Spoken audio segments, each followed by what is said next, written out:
பார்க்கும் பொழுது வேர் credit is due, அங்க கிரெடிட் கொடுப்பது அரசியல் நாகரிகம், அதை செய்திருக்கின்றோம்.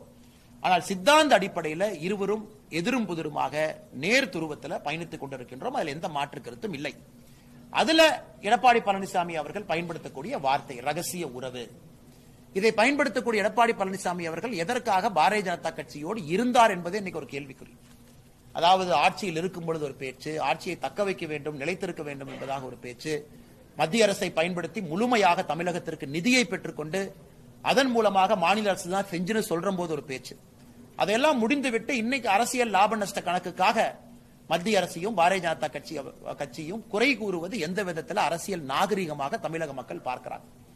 நாளைக்கு புரட்சி தலைவி அம்மா அவர்களுக்கு விழா எடுக்க வேண்டும் என்றாலும் கூட பாரதிய ஜனதா கட்சி முதல் ஆளாக களத்தில் இருக்கும். அதில் எந்த மாற்று கருத்தும் இல்லை. புரட்சி தலைவி அம்மா அவர்களுக்கு ஒரு காலத்தில் இதே மரியாதையை செய்ய வேண்டும் என்று அதிமுக விரும்பினால், மத்திய அரசிடம் அனுமதி கோரினால், அன்னைக்கும் பாரதிய ஜனதா கட்சி தான் மத்தியில் ஆட்சியில் இருக்க போகுது. அன்னைக்கும் நாங்க இருக்கத்தான் போறோம். எந்த மாற்று கருத்தும் இல்லை. எனக்கு நேற்று தொண்டனாக ஒரு பெரிய பெருமை என்னன்னாங்க, அந்த கட்சியினுடைய அடிப்படை பெருமை என்னன்னா, திராவிட முன்னேற்ற கழகம் எங்களுடைய தொண்டர்களை கைது பண்ணிருக்கிறாங்க. எத்தனையோ இடத்துல அநியாயமா எங்களுடைய தொண்டர்கள் கைது செய்யப்பட்டிருக்கிறாங்க. தினமும் கூட எங்களுக்கு ஒரு போட்டி. அதிமுக ரேஸ்லயே இல்ல. திமுகவை எதிர்த்து பேசுவது இன்னைக்கு பாரதிய ஜனதா கட்சி, அதிகமாக கைது செய்யப்படுவது பாரதிய ஜனதா கட்சி, அவதூறு வழக்குகள் அதிகமாக திமுக பதிவு செய்திருப்பது என்னுடைய மேல. திமுக ஆட்சி காலத்துல எனக்கும் எடப்பாடி பழனிசாமி அவர்களுக்கும் 3 ஆண்டு காலம் எடுத்து பாத்தீங்கன்னா அவரை விட குறைந்தபட்சம் 5 மடங்கு அதிக எஃப்ஐஆர் மேல ஃபைல் ஆயிருக்கு. குறைந்தபட்சம் 3 மடங்கு அதிக ஆர்ப்பாட்டத்தை பாரதிய ஜனதா கட்சி நடத்தி இருக்குது.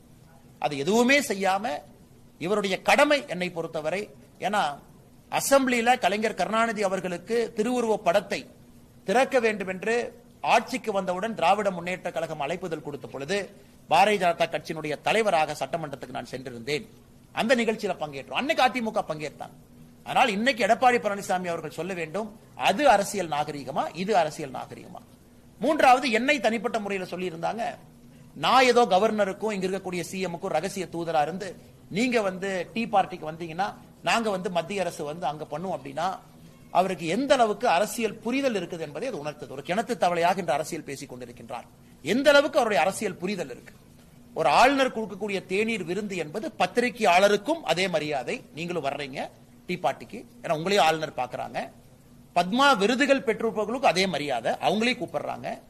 ஆசிரியர் விருது பெற்றிருக்கக்கூடியவங்களுக்கு அதே மரியாதை, விவசாய பெருமக்களுக்கு அதே மரியாதை, மாற்றுத்திறனாளிகளுக்கு அதே மரியாதை, அரசியல் தலைவர்களுக்கும் அதே மரியாதை. அப்படித்தான் ஆளுநருடைய தேநீர் பார்ட்டி இருந்துச்சு.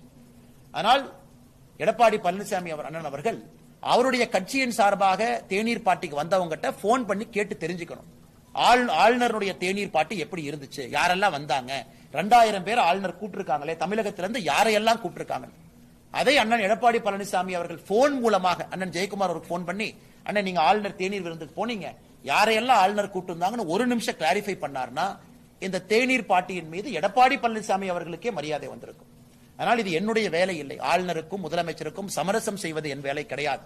ஆளுநர் அழைக்கின்றார், முதலமைச்சர் வருவது அவருடைய கடமை, வராது அவருடைய எண்ணம். அவர் வர்றாரு, அவங்களுக்கு விட்டது. நான் தமிழ்நாட்டினுடைய ஒரு குடிமகனாக, இந்தியாவினுடைய குடிமகனாக எங்களுடைய விருப்பம் ஆளுநரை முழுமையாக தமிழக அரசு பயன்படுத்திக் கொள்ள வேண்டும், மத்திய அரசு பயன்படுத்திக் கொள்ள வேண்டும், அதனுடைய வளர்ச்சி தமிழக மக்களுக்கு வர வேண்டும் என்பது எங்களுடைய நோக்கம். அதைத்தான் நாங்க செஞ்சுக்கிட்டு இருக்கோம். ஆனா நீங்க இது சம்பந்தமான கேள்விகள் கேட்டுட்டீங்கன்னா அதுக்கப்புறம் இந்த சிவில் சர்வீஸ், லேட்டரல் ரெக்ரூட்மெண்ட், திரு ராகுல் காந்தி அவர்கள் சொல்லியிருக்கக்கூடிய பிரச்சனை, அது சம்பந்தமா அடுத்து போறாங்கன்னா இந்த கேள்விகள் முடிச்சுட்டு